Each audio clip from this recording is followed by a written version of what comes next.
Сәлем баршаңызға, менің каналыма қош келдіңіздер.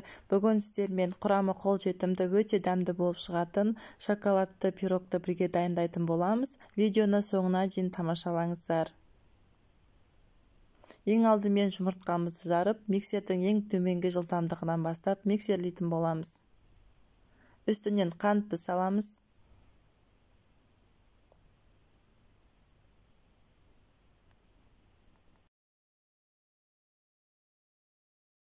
Жұмыртқа мен қантымыз 2 есе көтерілгеннен кейін сүтті құямыз. Сұйық май.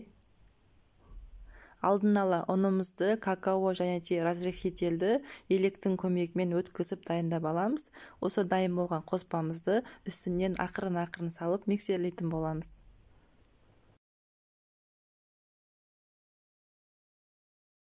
Пирогқа қажетті құрамның барлығын төменгі описанияға қалдырып кетемін.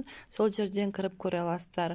Ұнды салғаннан кейін миксерді бірден қоспайсыздар, лопаткамен араластырып алыңыздар.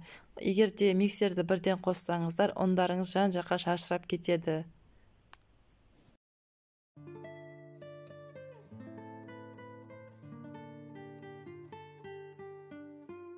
Міне бізде осындай қою қамыр шығуы тиіс. Осы шыққан қамырымызды өзіміздің формамызға құйып, қызып тұрған пеште 180 градуста 20-25 минут пісіріп аламыз.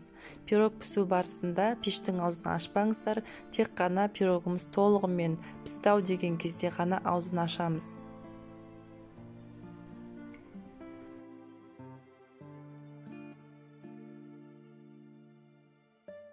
Енді пирогымыз пісіп дайын болғанша бетіне құятын пропиткамызды дайындаймыз.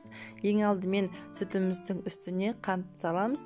Қантты көп салудың қажеті жоқ. Мен қажетті грамның барлығын описанияға қалдырып кетемін. Сол жерден кіріп көресіздер. Қантты салғаннан кейін үстінен какаоны саламыз. Барлығын жақсылап араластырамыз.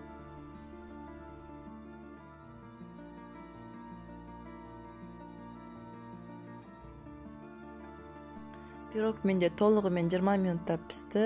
Піскендігін ағаш таяқшаның көмегімен тексеріп аласыздар.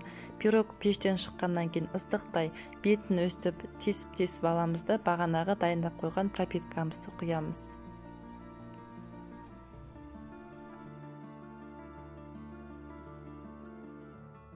Пропитканы құйып болғаннан кейін пирогты толығымен суығанын күтетін боламыз.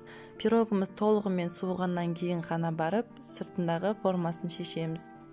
Міне достар, біздің дәмді, нәзік, жұп-жұмсақ пирогымыз дайын болды. Жасап көріңіздер, сіздерге ұнайды деген сенімдемін.